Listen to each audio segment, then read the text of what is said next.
Hello, hello. Welcome, everyone. This is our first full day of SFFCon 2021, in case you missed it. We've been running all day, and we've got a whole weekend ahead of us, full of content, full of discussions, and everyone's welcome to join us for that. If you're just coming in for the first time, know that all of the videos will be recorded so you can come back and review and check out anything you missed. My name is Shelina. I write STS Valmond. I'll be moderating the panel from Alberta, Canada today. Shout out to all my expats. Where are you at? Please introduce yourself in the chat. Tell us where you are. And we're going to start talking about these crews in a minute. So let's get to the introduction so we can get down to business. Let's start with you, James. All right. Well, I'm James Fox. I write under James Fox. I started off in the film industry, and I guess I'm still in the film industry, but I have kind of made the transition over to writing books, and it's been a lot of fun. So I'm pretty excited to be on this panel and at SFFCon as an author this time instead of just a screenwriter. Yay! Yes. So, yeah, pretty humbled to be with all of these amazing people on the panel. So let's do this thing. I'm ready. Awesome. And Lisa, let's jump down to you. Oops, you're muted. Can't hear you. Boom. Sorry. There we go.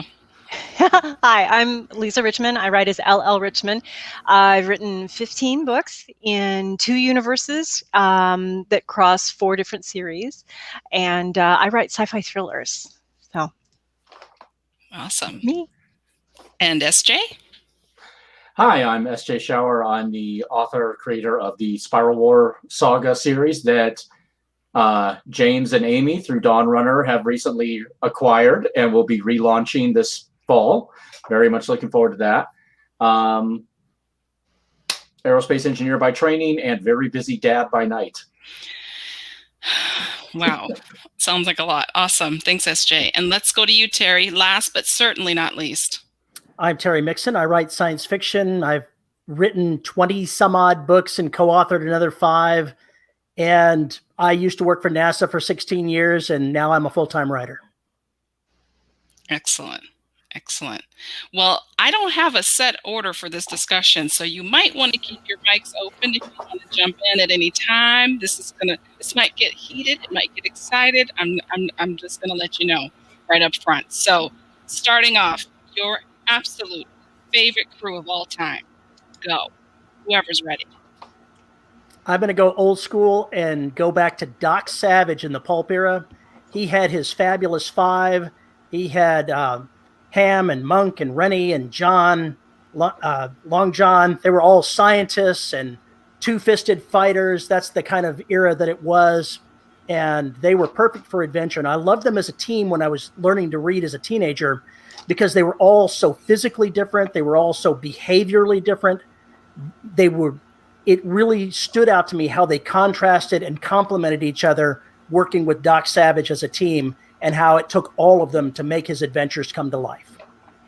Awesome. And if for someone who doesn't know who they are, what would you recommend? What's a good place to start with that crew? Wikipedia.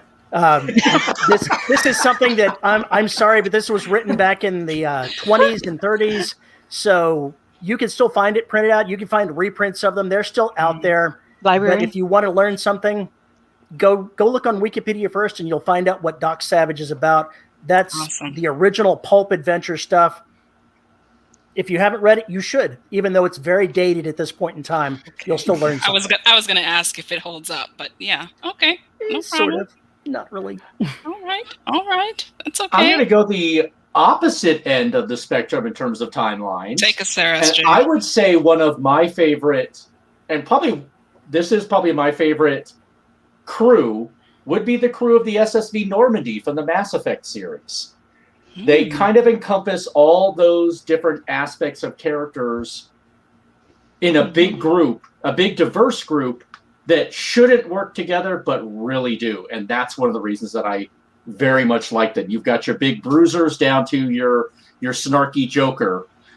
You've got your leader, you've got your scientists, you've got your ultimate space dude bro, all of it. So it's one of the reasons I really enjoyed that particular series. So Excellent. Who's next? Go for it, Lisa. You look ready. Oh God, I look ready.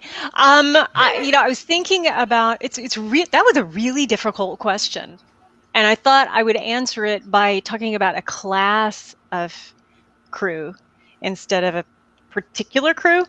And some of them are way back, and some of them are modern.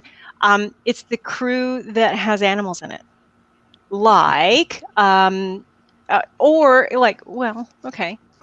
Jody Lynn Nye's Taylor's Ark.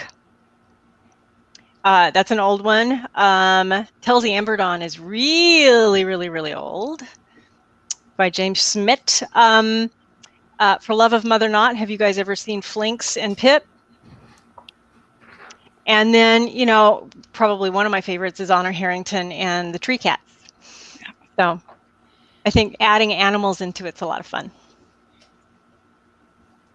Nice. Okay, James. Cool. Okay. Wow. I had a lot of issues with this too. And everybody kind of went with the bigger crews, and that's exactly what I did as well. But instead of being like complimentary, like I feel this crew is very contrasty. And that's the crew of the Serenity. Mm-hmm. They're just so different that they kind of create their own internal drama, and like their internal story is almost, I'm going to go out on a limb and say it's almost more interesting and engaging than the rest of the plot of the universe, right? Like I don't know many people who know what's happening in the major, plot arcs of the Firefly series, but everybody knows about Mal and Jane and all the dynamics between the crews. So a little bit of a soap opera. It's very much a soap opera. It's like a Western soap opera with spaceships in space. Yeah, exactly. So they're my favorite crew. They feel like my best friends that I grew up with. So absolutely. I think it's interesting that none of us mentioned Star Trek or Star Wars. Oh, I haven't gone yet. I was.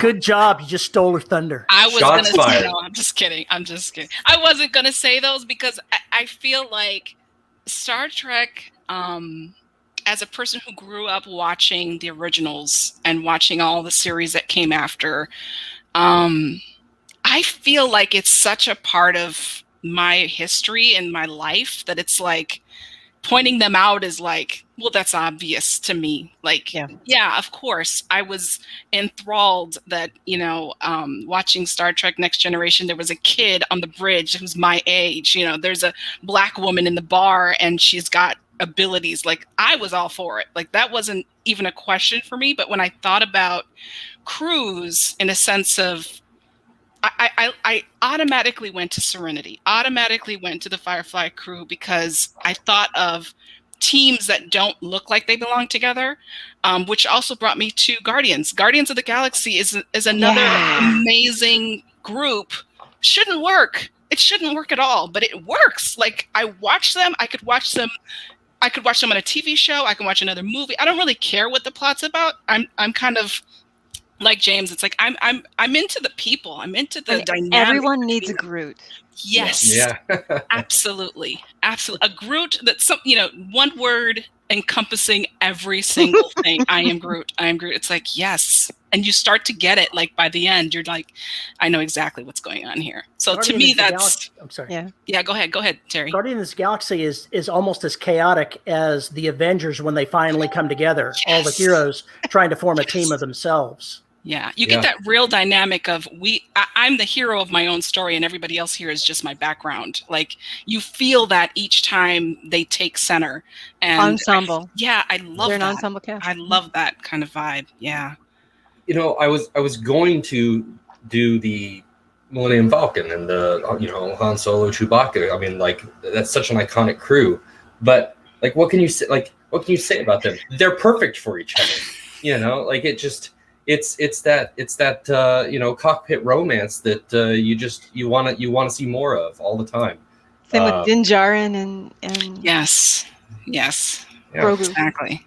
And those guys though, but like for when you talk to Millennium Falcon, that's not so much a crew as it is who's your favorite buddy pair, Yeah. And that's really what they are. Yeah. And because like when I hear favorite crews, I think, okay, well, I know crews that I see out there that I really don't like, especially in a lot of the recent near future sci-fi stuff where you look at these crews and these are supposed to be like, top tier astronauts.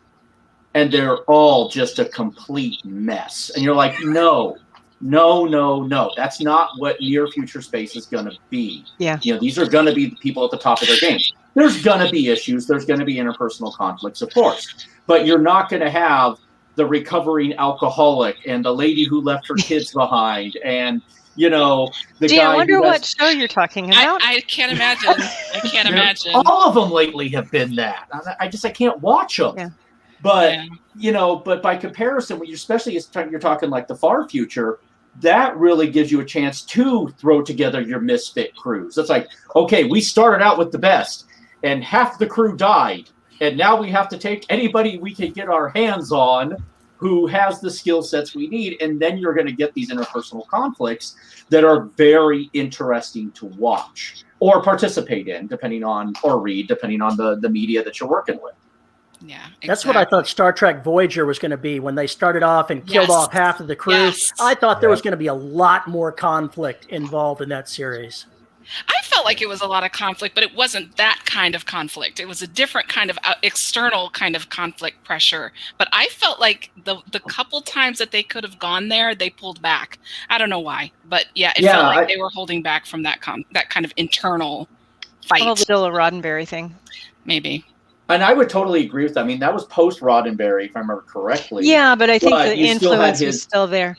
Very much his students there. But at the same time, you're right. I mean, you had two adversaries coming together, and it's just like, I remember a couple of the early episodes, you're right. They started going there, and then it's like, oh no, let's kumbaya, and everybody's going to be good. It's just like... Yeah. I didn't hate it, though. I'm not going to lie. Star Trek Voyager was one I of my liked it favorites. just fine, but I thought it would have been a lot funner if they had their own agendas. Yeah. I liked it, but it felt flat. Like I kept expecting something, and it just never did. So it's like I liked it while I was watching it, but when I stopped watching it, I was like, why was I watching that show? Yeah. So I mean, it's kind of a weird mix of like I liked it, but I liked it because I thought there was potential. But it's not enough to keep going back to it. Like there's certain crews that you watch them and you watch them again and again and again, and it never gets old. The banter doesn't get old. The problems and the internal conflict doesn't get old. I don't know. What do you think it attributes to that?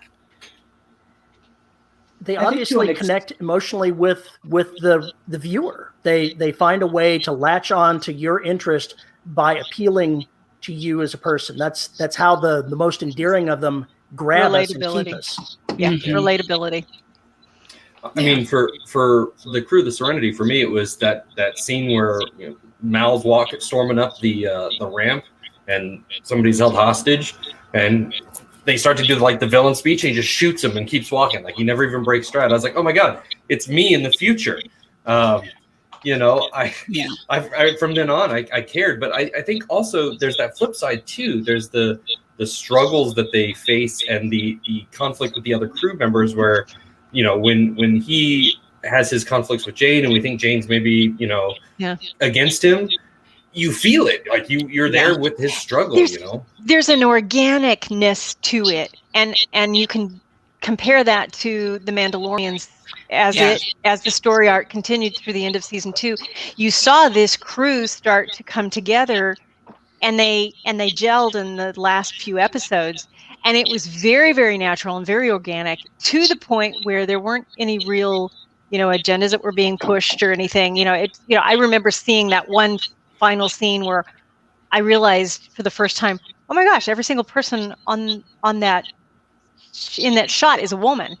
But they did it. I mean, it was so organic. Yeah, not overhand, heavy-handed or anything. Yeah, no. Yeah, and I think a lot of the things that resonate with people are when writers, whether they're screenwriters or paper writers or ebook writers, manage to very carefully craft that story arc to where you lead your audience to a place and they don't know that they're being led there. Well, and I think it's one of those things too, especially when you have, say, adversarial characters that, if you put them in a room together, they should just beat each other to death, and they eventually come together for a common good or a common ill, One of the other crews that I just love is the and it's not even just so much it's a crew, the cast of characters on Babylon 5. Here are a bunch of very adversarial people trying to get together for peace, and there's points in there where it's like, especially Jakar and Londo's relationship, where the two of them just want to kill each other. And I harken back to the scene where they're stuck in the elevator after the station gets attacked, and Jakar's just sitting there. He's like, yeah, I'm fine.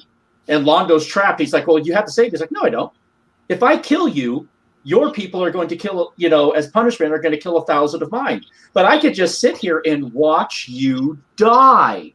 And you're like, I kind of like that. We've all had those kind of people you kind of look at and go, well, if I killed them, but then the two of them end up, as friends and allies as you go on, and you see how that arises over time.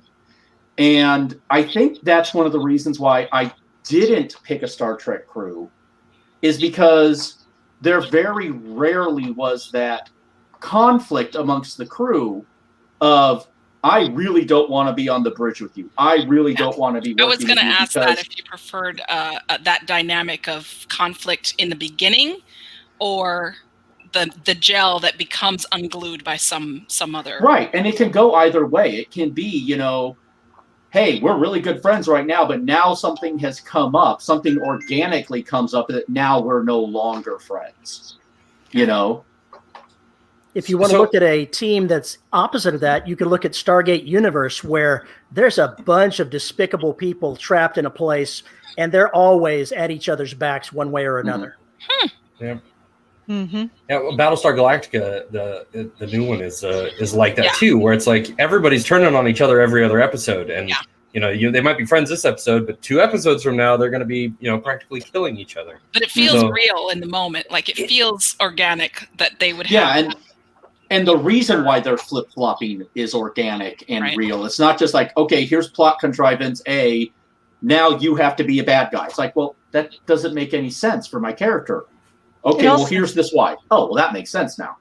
It also makes it a lot easier to script like bottle episodes and things like that, where you've got all this built-in conflict. So you've got a lot of fodder to work with. Yeah. You don't even have to go to science fiction for this type of thing. You can go to shows like Longmire, where you've got the cast of deputies that work with him that are also different and work together, and their own personal problems come into the show. Any type of show can have a team. It doesn't have to be, a science fiction. Absolutely. Yeah. I was thinking about other science fiction shows like that were on Sci-fi, like Warehouse 13, and some of the other. I mean, even the new Eureka. one. Yes, that's the one. Eureka. Where is my Eureka? It's Eureka killing was me so up much here. fun. Why is it not on? It's killing me. It's not on any of my streaming channels. It's just like, come on, please, people, share Eureka with the rest of the world. Canada deserves to see it too. I mean, it was filmed here. I mean, come on. Well, and I mean, that's a show that, while they're not so much a crew, it was interesting to see all these misfits coming together. Yes. Yeah. And it was such a fun show because it didn't take itself too seriously. Yet if you knew anything about the science you're discussing, half the time you're like, oh God, that's wrong. And the other half of your time, like, okay, that's actually right. Okay. So you could, take it with a wink and a nod. There's a whole lot of willing suspension of disbelief going on there. Absolutely. But, it was definitely the misfit trope put in there. Yeah. So here, almost every crew that we've talked about has been kind of a misfit crew, right? Yeah. There are a lot of like people who shouldn't be together, working together, do you think that is an easier sell for writing good crews, or do you think that I think it's more relatable. I think it's more relatable.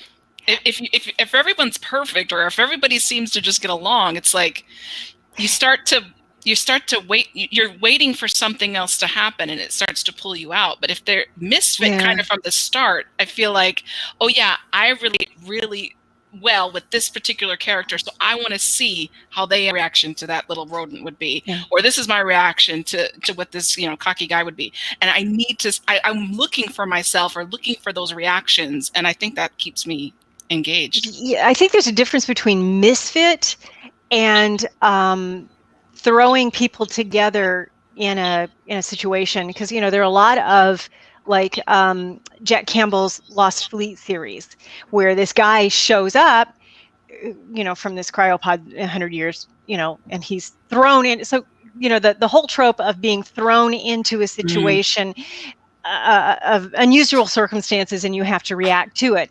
And so it doesn't necessarily have to be misfit people. It could be very capable people.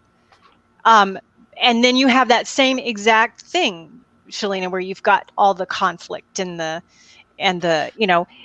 people reacted differently 100 years ago than they do today, and you've got all sorts of. It's also a way to bring in whoever's watching into the world. It's a quick way to get everybody asking the same questions as the out of time or the misfit character who's kind of put into the circumstance, so you have a person to follow through this whatever story line they've set up. But yeah, I like that idea of you usually need one person that's like the noob, like somebody who doesn't have a clue, so that the writers and the people trying to promote this medium can share with you their exciting things about this world and all the cool stuff, and it makes sense and it doesn't seem like without it being exposition. Yeah, because that's rough. Let's just say right now. The David Weber's Honor Harrington universe that you mentioned earlier, he takes it even larger than that. He has honors crewmates, honors fellow Navy personnel, but then he also writes from the position of the enemies that they're dealing with. I love that. I do that. And some of them are likable, some of them are not likable. Yeah. Yeah. Well, it keeps people from being Teflon characters. Yes. Yes. Well, and then you sit there and say you have crews that are, they are the people for the job. They are the right people for the job. They are the experts. And I immediately think back to, it was a short-lived series, and it was unfortunately short-lived because I actually really liked it, Defying Gravity, where they were doing the grand tour of the solar system. Now, they were all experts. They were all the people who needed to be on that crew, but there were still interpersonal conflicts because a large number of them were the backups or the tertiary. Froze there, a little SJ. Somebody else on the crew. And so it resulted in, these conflicts arising, but they were interesting conflicts. They were organic conflicts. And you never sat there and said, God, this crew should never have been put together. You look at it, it's like, yeah, it's not the ideal crew for this mission, but it is a good crew for the mission. And you can even look at real world examples of that, of the Apollo 13 mission. The pilot of the command module was the backup. Yeah. Now there was nothing wrong with him being put on the mission. That was the protocol. Main pilot got sick, backup pilot steps in, flies the mission. Did that result in certain conflicts amongst them? You even talk to some of those astronauts and say yes, because we were so used to how he did things. This new guy comes in and we're not as gelled a team, but they still got the job done, Absolutely. I'm starting to think of I'm going into my head here, real examples, but I'm trying to stay focused on my genre. Well, no, real world examples are great because we can draw on them for our writing and say, hey, here's a real world example of a crew that came together when stuff went bad, or just had an interesting story that we now adapt to sci-fi. So without calling out names, because, we don't want to anger the masses, what doesn't work? Talk a little bit more about some of the things in these crews that you see kind of, like we said a little bit earlier, thrown together that don't work. And they keep showing up, but they still don't work. If you've got members of the crew that are too toxic, that are objectionable in ways that don't come across as oh, it's a quirk, I can deal with it. If it's truly offensive, that's going to turn off the viewership. Mm-hmm. Yep. Yeah, I agree. There was a certain series that was wildly popular in the last few years that I won't mention by name, but one of the first things I noticed about their crews is that they were so incredibly like rude to each other. And as they were talking, they're like yelling at each other on the bridge, and like I'm just sitting there going, I can't even watch this. Like, this is insane. You're supposed to be professionals. Like, I just, no way. So I totally agree with that. I think that there's a difference between like fabricated drama to like heighten a scene where it's like, oh, we're just all going to yell at each other, and like that subtle interpersonal drama, right? So for me, I totally agree. If there's too much just like out there toxicity, I can't handle it. I think one of the things that we have to do as writers is to be very, very careful with voice. And I remember seeing a review on someone else's book, who I won't name, and the person who had written the review said, every single character sounds the same. And that's the author's responsibility to very carefully craft the voice of each character so that your crew has diversity emotionally, intellectually, experientially, personality-wise, experience-wise, everything. Yeah. Well, and I think you also, I mean, along with the overly toxic crew, you also have the overly perfect crew. Teflon. Yes. Teflon. Yeah, that nothing sticks, there's nothing bad about any of them. They're always working together. They're always, everything gels constantly. And it's like, well, that's not always going to be the case. There's going to be interpersonal conflicts. There's going to be stressors from the outside world that makes Helmsman B just be like, oh man, I just can't do this today. Or, there's an attack going on and it's that mousy guy in the back who's like, I know what to do. I know what to do to do this. But yeah, I feel like you have a crew that's just screaming at each other in the middle of a conflict, in the middle of an emergency. It's like, that's not how crews work together. That's like, okay, we're all fighting with each other because we're all being a bunch of buttheads. And now emergency. Really, if you're a properly trained crew, you're like, okay, drop it. We'll get back to this later and handle it. And that's what I think makes a good crew, is that even when they have those conflicts going on amongst them, when, the toilet backs up into the fan, they all come together to get stuff fixed. I'm stealing that. I like it. I like it. To the fan. Hashtag, that's a t-shirt. That is a plumbing problem. I've never heard that one. But somebody accidentally connects the refuse to the ventilation system. There you go. Oh man, I love it. Wow. Well, with thinking about, because all of you are writers, so obviously in your own books you try to put some of the things that you love about crews into your own stories. What has been a challenge for you, and what do you think you've been pretty successful at when it comes to that? Oh, that's a nasty question. Sorry. I know first. We're in the genre group. We're not even supposed to be talking writing, but you know what? I can't help myself. So go ahead and jump in and share if you've got an idea. I mean, not like you don't have to toot your own horn or anything, like, go out of your comfort zone, but just like as an author, how hard it is to make. I think these Terry things gets happen. to go first. Can we go in order? Can we go in order of books published? I think that puts. Yeah.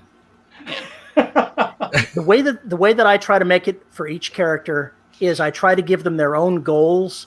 And if I can find a way for them to pursue their goals during the story and show their enthusiasm for what their strengths are, then that helps make the characters different than everyone else. The scientist does not sound like the military commander, does not sound like the princess who's a space marine, does not sound like any of the other characters. If they have their own things that they love and you can infuse that into the story, it comes across. Excellent. Anyone else?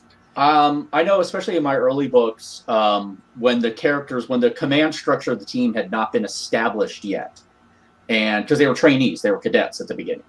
So there were a couple of them that were vying for command, and it's like, so you have some of those butting head moments of, well, my command style is totally different than your command style. Which command style works better with our team? And which one of us really should be the team leader? And how that, trying to make that organically happen when, in my own brain, I knew what the team leader was going to be. It was a challenge to write that. I will definitely say that. And I know one of the things that I have problems with as a writer is writing the jerk of the group.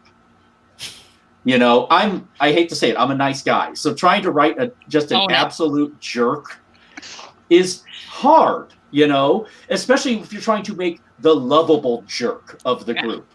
It's like, you're like, God, I should hate this guy, but he's so funny. He's so right about these things. He's the guy who says all the things that you want to say. And it's like, it's hard for me as who I am to write that sometimes. And then to make it organic. We had a new character enter the team, and it's just like, well, he doesn't like the leader. Why? Well, okay, I got to have a bit of backstory. Why? And then I realized he was not the most fleshed out character when I first introduced him. So I gave him some more backstory in the next book, and I made him more relatable. It's like, okay, he's still a jerk, but now you know why he's a jerk. And he's fun. I think also Oh, go ahead. Go ahead, Lisa. There's an old saying in writers' circles called using the analogy of, take a crew and let one person be the head, and one person be the heart, and one person be the hands, and one person be the eyes, and that can kind of help differentiate, what people personality-wise and their roles and stuff are. I've never done that, but what the heck, I thought I'd throw it out. Thank you, Lisa. Thank you, Lisa. Share it. That's support humor. And another thing that is very valuable as a writer is having the editor. I mean, I've had an editor tell me, this character is a little too much of a bitch. You need to make her a little more lovable. So I'm obviously opposite of SJ, but so having feedback, from beta readers or from editors can help developed characters too. Okay, Jason. I think that I am like the polar opposite of SJ. Like I like to consider myself a nice guy, but I'm absolutely terrible to my characters. Like I am a horrible person to my characters. And I've had beta readers tell me that. Amy has told me that. Like everybody, they're just like, "Oh my God, you're just ruthless." And like I find that entertaining as a crew. Like how much terrible stuff can I throw at these characters, and how do they handle it? And for me, I think what people seem to like about that is I really want to try to take my characters to their breaking point. Like they're not a broken character to start with. They're not a misfit to start with. We get to witness them get pummeled into this breaking point and then, recast as something else later on. So I think that it's one of my biggest challenges though too is, I've made myself cry writing in my own book. That's so weird, where I'm just like, I can't do this to my character, but I have to, and it's a very strange feeling to be the one, like, being the genesis of this like horrible fate for this character, but knowing that in the end it's going to pay off, hopefully, right? So I think that for me it's kind of like a strength and a challenge at the same time, where like I am not scared. I do not pull punches with my characters at all, but I also feel like I slide into the I'm pummeling them for no reason now category. Well, and that's where writing really kick-ass, amazingly evil bad guys takes the heat off of you, because it's their fault, not yours. Yeah. Yeah. What about you, Shelina? Oh, I was going to say for myself, my strengths are very positivity. And, I write, I consider my sci-fi fantasy family fiction. Like it's something that you can share with grandma, you can share with the kids. Because I feel like it should be personally, but that's kind of my perspective. So my baddies are never quite as evil as I know they can be. Like in my mind, I know what they can do, but I don't quite show that on the page. It's either something that happens behind doors, or there's some something alludes to it. But I do kill a person to progress, pain. Just I have don't no kill problem. the dog. No, never killed the kill the dog. Or the dog. cat. I did kill off an animal, but you know what? This was book 3, and by then there was a lot more. She had it was part of the life cycle. It wasn't like killed by someone. But yeah, How dare you? I know. It's because I'm a dog person. It's because I'm a dog person. Yeah. This is why I'm able to. But Okay. I have We're that gonna- kind la, la, of la. like, I have that kind of, I have no problems with, taking out a whole planet or a civilization if it serves the purpose. But, I'll do that. Mostly What's though. the worst thing that you've ever done? Oh, I'm sorry. Oh, I've taken out a whole planet. Yeah, I've taken out a whole planet. That was for me the worst thing, because every single person on the ship is affected. There's no one who's not grieving. There's no one who can go, well, let me take care. I've experienced this before. There's nobody for that. Everyone's in the same, and I it's not that I needed them all to be there, but I wanted that crew, the passengers and crew, to all be there, because they have a long journey to go, and that's just the start. Like, I'm not giving anything away even by saying that, because that's like book 1, page 1. Like, this is all coming crashing down, and this crew has to survive. They have to be the ones to keep going. So I had to just get rid of everyone. Of course, you haven't. Your characters were very emotionally involved, but you do it so early in the book that Yes. you haven't. Your reader does not take his or her Kindle and throw it across the room. Although I did have that happen once. My best friend always texts me and says, "Are you going to kill this one? Because this is the one I like, and you always kill the one I like. Is this the one you're going to kill? Because this is I like this one, and you always kill the one." It happens, but that's not how I diversify my group. I was going to say earlier about crew, voice, because that's really important to me too, Lisa's, like the tone of everyone, getting that just right amongst the people. And for me, I have a music background. I have a language background as an interpreter. It's my job to know someone's voice immediately. Like, I don't have time to think about it. I just have to kind of absorb who they are and kind of the way they give their message, and that goes through me, and I translate that to someone else in their language. So that is sort of how I look at my characters too. It's like I hear their voice and I know that they have to make it to the page, and it's my job to make sure everything that's quirky about them or interesting about their tone ends up somewhere in there. And that's hopefully how I get my people to be distinguished from each other. Really outstanding description of what we as writers do. We're interpreters. Yeah. I like that. I actually really do like that. But you talk about destroying the planet and how it affects your characters. But that was something I wrestled with my last book is, these are characters who have seen planets destroyed.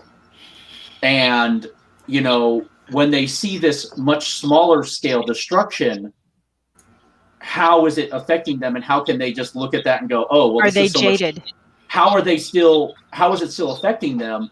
And one of the ways I say is, well, that was a colony world. That was a place they had never been. Mm-hmm. It was it was so huge that the mind just kind of cancels it out, because you see something that's absolutely massive and your brain's like, yeah, I can't accept that. So it kind of compartmentalizes it. But now here's a place that you lived. Here's a place that you loved. Here's a place that you knew the intricacies of, and it's destroyed. And it's just like, oh, now it's really, really hitting home. And one of the ways I put it was like, the main character, when the planets were destroyed, he was escorting ships that were escaping. So he got personally attached to it because he saw the damage to the ships. He saw the people inside who were hurt. Mm-hmm. And it's just like it finally made it real. But then again, to see this place that he knew, that he had his children, that his family had been destroyed. He's just like, oh my, and so utterly destroyed. It was a super gut punch to everybody, and they're just like, oh wow, you know. Yeah. Terry, you've done that too, haven't you? Not on a planet. I know you've done the whole. Wasn't it a whole armada? I've In done one that. book? I started off with Just wiped out. the Terran Empire in my novel, that basically they're exterminated and enslaved by machines. So untold trillions of people have died. But the most evil thing that I've done is having to take my main character, Princess Kelsey, and have her stand quietly and let her brother, who's a villain, make a terrible mistake that results in his death. And she lets him walk right into it for the good of the Empire. Mm-hmm. Wow. Sometimes it's not it's not a matter of scale. No. It's a matter of intensity. Yes. Yeah. Absolutely. Absolutely. That's a good question, Lisa. What have you done? What have you done to your characters? She's mean. Oh, yeah. What have you done to them lately? Literally, I've had people tell me that I write the worst bad guys ever that they've ever read, and I really did have someone write a review saying, you know, I had to put my Kindle down, and then I threw it against the wall, and then because I have like Hannibal Lecter type evil bad guys, and they end up being, you know, in charge of, you know, entire empires. And so, yeah, I do. I have one guy, you know, weapons of mass destruction that will, you know, completely wipe out humanity. And since my sci-fi thrillers are pretty much hard sci-fi, there's a whole lot of science in it. So, you know, there's some stuff that I can't say because it would kind of give away the Don't spoil it. crux of things. But yeah, I just had someone write me. I just had a reader write me. Find my email and write me yesterday saying that I made her cry. Yeah. So Those are hard ones. But I've gotten that. but that makes you feel message. so good. Like, oh, but yes. I achieve. There goes the check mark, you know. And I think, I mean, going back to the earlier topic, and we were talking about other shows and books, I think that's one of the things that the new BSG did very well, is that it would get you invested in a character. Oh yeah. And then kill them, and you're like, wait, no, I'm invested in this character. Yeah. That was. And you're like, how could you don't do that? And it's like, oh well, I guess they did. you know? Like in Serenity, he says, you know, you just can't give them any ground to go to. Like that just gets me every single time. It's like when you realize your bad guy has to take out their fallback. Any place that they would fall back to has to disappear. It's like, oh. Torture. You know, one of the best examples of that, Terry, you remember was it Echoes of Honor when they're captured by by the Havenites, and they shoot Nimitz? Honor Among Enemies, I think. Yes, that book had me in tears. I mean, because it was such awful. an emotional. Yeah, I mean, you know, they're going to kill the animal. That's the sentient animal. That's like, you know, the sidekick. That's like the beloved character, and he takes you right up to the edge, and he breaks you, and he's merciless. Weber is, and then, you know, it's such a cathartic thing at the end when it all comes together. And well, you realize he was supposed to kill off Honor Harrington. I know. At a certain point in this. And then he got right to the edge of that and said, I'll be hunted down and killed by my readers if I do this. Yeah. Yeah. I almost broke my tablet the last time an author killed my main character. And I was like, no, lady, never reading you again. Because this is just too much you damage. have there's kind of an unspoken contract that you enter into with your readers. Yeah. And there's certain lines that you can go right up to the edge, but if you go over, you're going to pay for it as an author. Absolutely. And I think that's one of the things, like, you know, when you're talking to crew and you have a beloved character that you end up killing, is you have to do it right. You have to do it in such a way that it forces the other characters forward. That it's not just, I'm killing them for the heck of it. Right.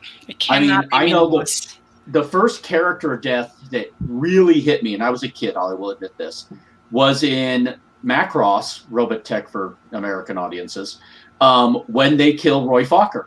Yes. Because as a kid with cartoons, nobody dies. But now suddenly here's this, the second best pilot in the series, who's the squadron leader, who's the big brother to all these guys, who's just like, this is like, the coolest dude ever. And wait, what?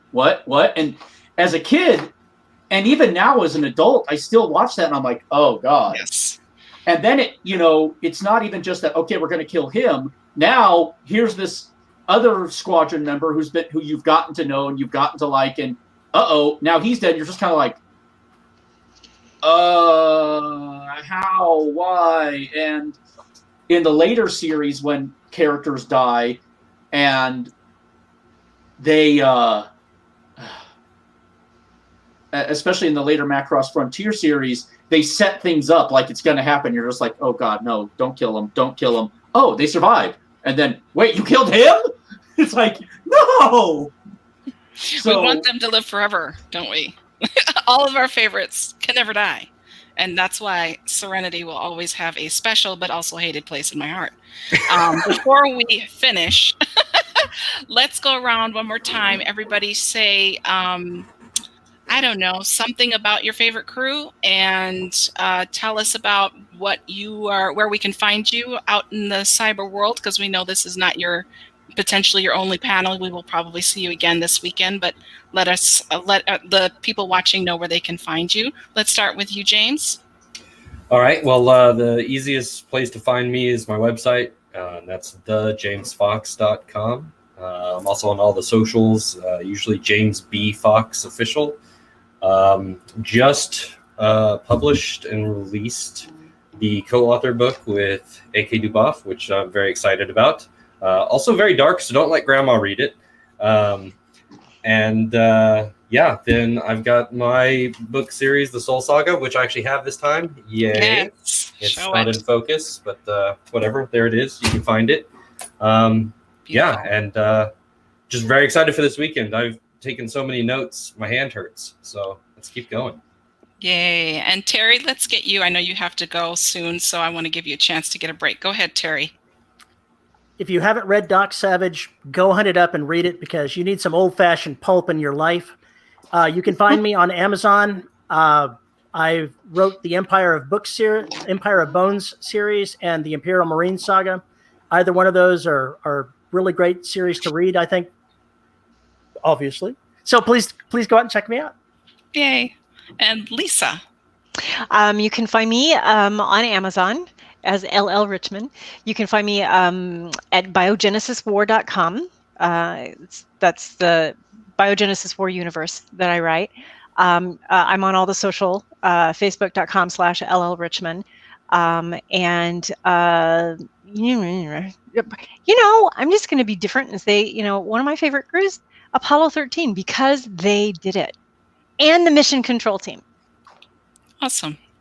And SJ. Well, you can find me online at spiralwar.com, which will be getting redesigned soon. You can also find me on the socials, SJ Schauer or Spiral War. The Spiral War saga will be getting relaunched this spring, so I don't have any new covers to show yet. I will be in multiple panels this weekend. Tomorrow morning, I'll be doing close quarters combat, realistic design, and a reading in the afternoon. And then Sunday, I'll be on alternate fighting styles, space flight combat, and human evolution. I got a bunch of them this week. Yeah, you do. That's awesome. What are you not doing is the question. And I'm Shelina. I write as T.S. Valmond, space opera and YA fantasy. And thank you all for joining us on this panel. And we'll see you. We'll be here all weekend. Check out the Discord if you want to keep the conversation going.